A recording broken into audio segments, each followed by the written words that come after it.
ሰላም የዴሊ ፎረም ቤተሰቦች፣ ትራምፕ ከኢራን ጋር የተደረገው ድርድር እስካሁን አለመሳካቱን አስታወቁም።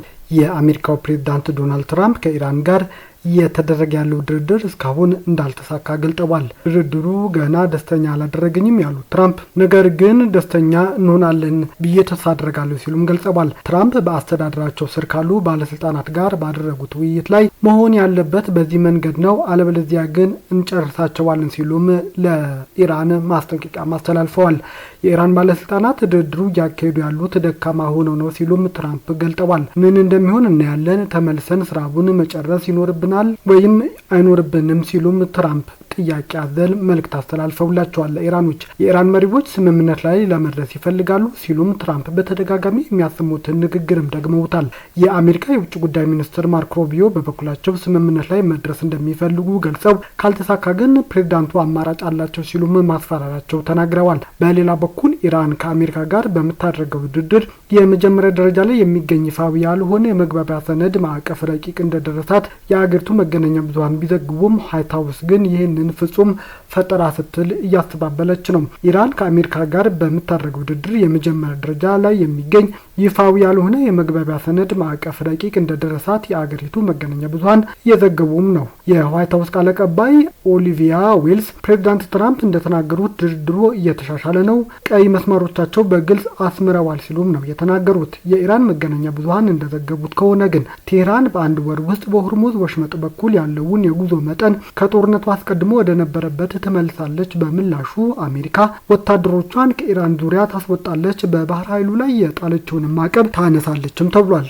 የመርከቦች ጉዞ ማስተዳደሪያ መንገድ የሚወሰነው በኢራንና ኦማን እንደሆነም ተገልጿል። ነገር ግን ፕሬዝዳንት ትራምፕ ለአሜሪካ ሕዝብ የሚጠቅምና ኢራን መቼም ቢሆን ኒውክሌር መሳሪያ እንዳይኖራት የሚያደርግ ስምምነት ብቻ ነው የሚቀበሉት ሲሉም አስታውቀዋል። የኢራን የብሔራዊ ደህንነት ጠቅላይ ምክር ቤት የውጭ ጉዳይና ዓለም አቀፍ ደህንነት ምክትል ዳይሬክተር አሊ ባጊር ቴህራን ከዋሽንግተን ጋር እያደረገች ባለው ድርድር የዩራኒየም ጉዳይ በአጀንዳነት እንደማይቀርብም አስታውቀዋል። በሆርሙዝ ወሽመጥ በኩል የሚያልፉ መርከቦችን በማስተዳደር ረገድ ኢራንና ኦማን ሚና እንዲኖራቸው የተደረገ መሆኑንም ነው ያረጋገጡት። በሆርሙዝ ወሽመጥ በኩል የማለፍ ሁኔታና አካሄድ የኢራን ጦርነት ከመጀመሩ በፊት ከነበረው ፈጽሞ የተለየ ይሆናል ሲሉም አስታውቀዋል። ሁለት ነጥቦች ላይ ካልተስማማን በስተቀር ስምምነት ላይ ደርሰናል ብለን አናምንም ሲሉም እኚህ ባለስልጣን ተናግረዋል። ኢራን በዩራኒየም ይዞታውም ላይ እንደማትደራደር ነው እኚህ ባለስልጣን እያስጠነቀቁ ያሉት። ከአሜሪካ ጋር እያደረገች ያለው ድርድር የዩራኒየም ጉዳይ በአጀንዳነት እንዳልቀረበ በኢራን የብሔራዊ ደህንነት ጠቅላይ ምክር ቤት የውጭ ጉዳይና የዓለም አቀፍ ደህንነት ምክትል ዳይሬክተሩ አሊም አብራርተዋል። ባለስልጣኑ ይህንን ያሉት በሩሲያ ዋና ከተማ ሞስኮ ውስጥ እየተካሄደ ባለው በ14ኛው ከፍተኛ የደህንነት ባለስልጣናት ስብሰባ ወቅት በተጓዳኝ ለተነሳላቸው ጥያቄ ምላሽ በሰጡበት ወቅት ነው። የአሜሪካው ፕሬዝዳንት ዶናልድ ትራምፕ ግን ቀደም ሲል የዳበረው የኢራን ዩራኒየም ክምችት በሚደረግ ስምምነት ወደ አሜሪካ ተወስዶ ወይም በሌላ ስፍራ ላይ እንዲወድም እንዲደረግ ተስማምተናል ሲሉም ገልጸው ነበር።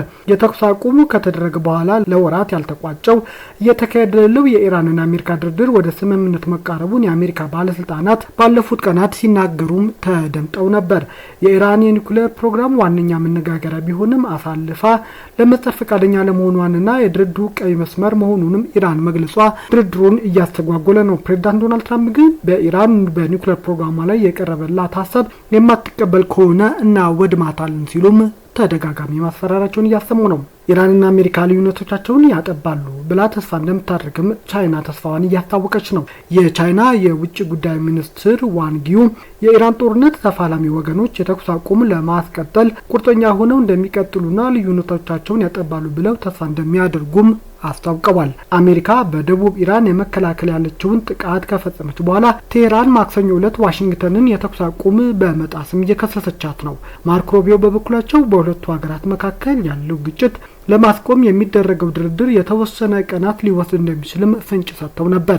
ዋንጊው በኒውዮርክ የተባበሩት መንግስታት የጸጥታው ምክር ቤት ስብሰባ ላይ በተገኙበት ወቅት ሰላም በተቻለ ፍጥነት ወደ መካከለኛው ምስራቅ እንዲመለስ ተፋላሚ ሀገራት የተኩስ አቁምን ለማስቀጠል በቁርጠኝነት እንዲቆዩና ልዩነቶቻቸውን ለማጥበብ ግማሽ መንገድ እንዲራመዱም ተስፋ አለኝ ሲሉም ነው የተናገሩት። ዋንጊው አክለውም ሁሌም እንደምለው ሰላምና መፍትሄ ለማምጣት ጊዜ ይፈልጋሉ ያሉት ሚኒስትሩ ለረጅም ጊዜ የቆዩ ችግሮች ቶሎ አይፈቱም ሲሉም ተናግረዋል። ይሁን እንጂ በድርድሩ የሚደረግ እያንዳንዱ እርምጃ የበለጠ ተስፋን ይሰጣል። እንዲሁም ግጭቶች ቶሎ በተቋጩ ጊዜ የሰላም ጊዜያት ጉዳትን መቀነስ ያስችላልን ብለዋል። የኮንጎ ግጭት ኢቦላ ለመቆጣጠር የሚደረገውን ጥረት እንዳሰናከለ ዶክተር ቴድሮስ አድሃኖም ተናገሩ። በዲሞክራቲክ ሪፐብሊክ ኮንጎ ያለው ግጭት የኢቦላ ስርጭትን ለመቆጣጠር የሚደረገውን ጥረት ላይ ጫና ማሳደሩን የዓለም ጤና ድርጅት ኃላፊ ዶክተር ቴድሮስ አድሃኖም ገልጸዋል። በሀገሪቱ ግጭትና አደገኛ በሽታ መደራረባቸውን የተናገሩት ዶክተር ቴድሮስ በኢቱሪ ግዛት በሽታው የመከላከል እንቅስቃሴ ማድረግ መስተጓጎሉን አክለዋል። ኃላፊው በኤክስ ገጻቸው ላይ ባወጡት መግለጫ የዓለም ጤና ድርጅት ቦምብ እየዘነበ የማህበረሰቡን እምነት ማግኘት ወይም ተአማሚዎችን መለየት አይችልም ብለዋል። ዶክተር ቴድሮስ ቫይረሱን በቁጥጥር ስር የማዋል ጥረቱን ለመምራት ዛሬ ኮንጎ እንደሚገቡም ተገልጿል። በኢቦላ የሞቱ ሰዎች ቁጥርም 220 መድረሱን ነው የተነገረው።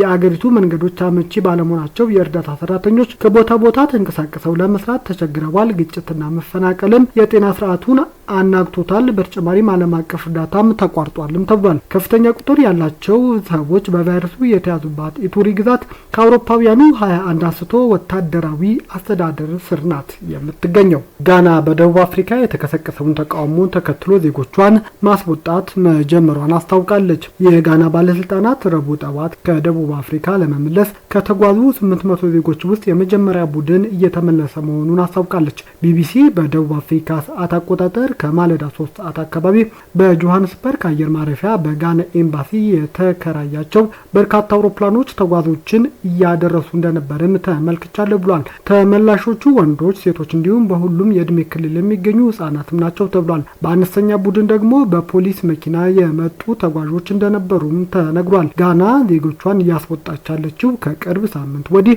በደቡብ አፍሪካ ከተሞች ጸረ ስደተኞች ተቃውሞ ማዕበል መነሳቱን ተከትሎ ሲሆን በአገሪቱ ውስጥ ዳግም የመጤ ጥላቻ ጥቃቶች ሊቀሰቀሱ ይችላል የሚል ስጋትም አይሏል። የጋና መንግስት ለቢቢሲ እንደተናገረው የመጀመሪያዎቹ 300 ሰዎች ረቡዕ ጠዋት ተጉዘዋል። ቀሪዎቹ የተመዘገቡ ዜጎች ደግሞ እንደሚወጡም ነው የተነገረው። ለ10 ዓመታት በደቡብ አፍሪካ እንደኖሩና የውበት ሳሎን ያስተዳድሩ እንደነበር የተናገሩት አንድ በቅርብ ጊዜ በተነሱ ተቃውሞች ምክንያት ወደ አገር እየተመለሰ እንደሆነም ተናግረዋል። ከዚህ በኋላም እዚህ መኖር የሚመች አይደለም፣ ስለዚህ መመለስ አለብን፣ በሀገራችን ሰላም እንድናገኝ እመኛለሁ ሲሉም ገልጸዋል። በደቡብ አፍሪካ 25000 የሚጠጉ ጋናውያን እንደሚኖሩም ይገመታል ተብሏል። የጸረ ስደተኞች ተቃዋሚዎች ህገወጥ ስደተኞች በህዝብ አገልግሎት ላይ ጫና ማሳደራቸውንና የአገሪቱን መንግስት ጠንካራ እርምጃዎች እንዲወስድ ጠይቀዋል። እነዚህ እንቅስቃሴዎች ማርች ተብለው በሚጠራ ቡድን የተዘጋጀ ሲሆን ራሱን በዜጎች የሚመራ የኢሚግሬሽን ለውጥ እንቅስቃሴ አድራጊም ሲል ይጠራል። ይህ ቡድን ህገወጥ ስደተኞች እስከ ሰኔ 23 ድረስ አገሪቱን ለቀው እንዲወጡ ቀነ ገደብ አስቀምጧል። ሩዶልፍ ይህን ቀነ ገደብ ወደ ኃይል ግጭት ሊያመራ እንደሚችልም ስጋት አለኝ ብለዋል። ተቃውሞቹ በደርባን ተጀምሮ ወደ ሌሎች ግዛቶችም እየተስፋፋ ነው፣ ስለዚህም መጥፎ ነገር ሊፈጠር ይችላል ሲሉም ከደቡብ አፍሪካ የወጡ የጋና ዜጎች እያስጠነቀቁ ነው። ሩዶልፍ የተባለው የጋናዊ ዳግመኛ ወደ ደቡብ አፍሪካ እንደማይመለሱም አስታውቋል። የጋና ከፍተኛ ኮሚሽን ቤንጃሚን ኳሺ የዜጎች ደህንነት የሚጠብቅ እንደሚፈለግም ተናግረዋል። የጋና መንግስት በደቡብ አፍሪካ ህይወታቸው አደጋ ላይ እንደሆኑ የተሰማቸውን የዜጎች ድምጽ ሰምቷል ያሉት ኮሚሽነሩ ዜጎች በሀገር ውስጥም ሆነ ከሀገር ውጪ መጠበቅ ዋነኛው የመንግስት ግዴታ ነው ብለዋል። ህገወጥ ስደተኞች ከጋና ወደ ደቡብ አፍሪካ እንዳይወጡ ለማድረግ ምን እየሰራችሁ ነው ተብሎ ሲጠየቁ ለተመላሾች የተቀናጀ ስትራቴጂክ እንዳላቸው ተናግረዋል። አንዳንድ ተንታኞች በደቡብ አፍሪካ ዳግም የተነሳው የስደተኞች ተቃውሞ በሚቀጥለው ህዳር ከሚካሄደው የአካባቢ ምርጫ ጋር እንደሚገናኝም ተጠቁሟል። በ2019 ቢያንስ 12 ሰዎች የተገደሉ ሲሆን በ2008 ደግሞ በመላው ሀገሪቱ በተፈጸሙ ጥቃቶች 62 የውጭ ሀገር ዜጎች በደቡብ አፍሪካ ተገለዋል። ነገር ግን የአዲሱ ተቃዋሚ አዘጋጆች እንቅስቃሴ ሰላማዊ እንደነበርም ይናገራሉ። በዚህ ወር መጀመሪያ የደቡብ አፍሪካ መንግስት ህገወጥ ኢሚግሬሽን መቆጣጠር አስፈላጊ እንደሆነ አምኖ በውጭ ዜጎች ላይ የሚፈጽሙ ወንጀሎችም እያወገዘ ነው። ዩናይትድ አረብ ኤምሬትስ ሱዳን ለሚጓዙ ቅጥረኛ ወታደሮች መተላለፊያ ናት ሲል ሂዩማን ራይትስ ዎች ከሰሰም።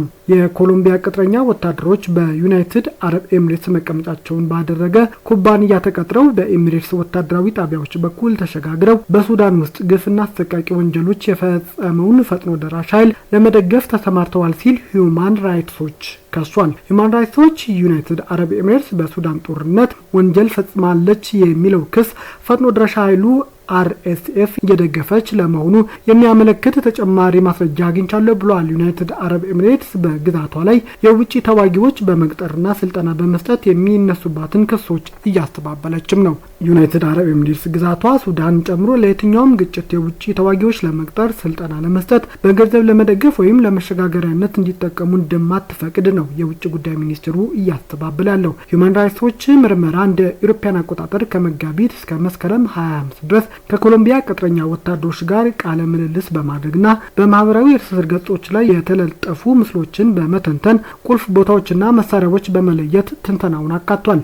የሱዳን ጦር የተቀሰቀሰው በፈጥኖ ደራሽ ኃይሉና በሱዳን ጦር መካከል ውጥረት ካገረሸ በኋላ በሚያዝያ አጋማሽ 23 ነው። ከዚህ ጊዜ ጀምሮ ከ150 ሺህ በላይ ሰዎች ተገድለዋል ተብሎ የሚገመት ሲሆን ከ12.9 ሚሊዮን በላይ ሰዎችም ከቀያቸው ተፈናቅለዋል። የሂዩማን ራይትስ ዎች ሪፖርት ባለፈው ወር ኮንፍሊክት ኢንሳይደር ግሩፕ የተባለ ድርጅት ባወጣው የደህንነት ትንተናና በሱዳን ምዕራባዊ ክልል ዳርፉር የኮሎምቢያ ቅጥረኛ ወታደሮች ተሳትፎ ይፋ ካደረገ በኋላም የተከተለ ነው። የኮሎምቢያ ፕሬዝዳንት ጉስታቮ ፔትሮ ባለፈው ዓመት እነዚህ ቅጥረኛ ወታደሮች የሞት ጥላ ብለው የጠሯቸው ሲሆን ቅጥረኛሞቹ ህገ ወጥ የሰዎች ዝውውር ብለውም ገልጸውታል። ሂዩማን ራይትስ ዎች በሪፖርቱ ወታደሮቹ ወደ ዳርፉር ከመጓዛቸው በፊት ዩናይትድ አረብ ኤምሬትስ፣ ሊቢያ፣ ቻድና ሶማሊያ አውሮፕላን ማረፊያዎች ተጠቅመዋልም ሲሉ አስታውቋል። ኩባንያዎቹ ለቀድሞ ኮሎምቢያ ሰራዊት አባላት በአፍሪካ የድሮን ስራ የሚል ማስታወቂያ አውጥተውም ነበር። ሂዩማን ራይትስ ዎች አቡዳቢ መቀመጫቸውን ያደረጉ ኩባንያ ወደ ሱዳን የተጓዙት ወታደሮች የመመልመል ለፈጥኖ ደራሽ ኃይሉ ስልታዊና ቴክኒካዊ ድጋፍ ለማቅረብ የእግረኛ ወታደሮች፣ የመሳሪያ ባለሙያ፣ የድሮን አብራሪ፣ የተሽከርካሪ ባለሙያዎችና አሰልጣኞች ለማቅረብ እንደሆነም ተገልጿል። ቤተሰቦቻችን ዜናዎቻችን ከወደዳችሁት ላይክ አድርጉ፣ ለሌሎች ተደራሽ እንድንሆንም ሼር አድርጉም። አዲስ የሆናችሁ ደግሞ ሰብስክራይብ በማድረግ ቤተሰብ ይሁኑ። ሰናይ ጊዜ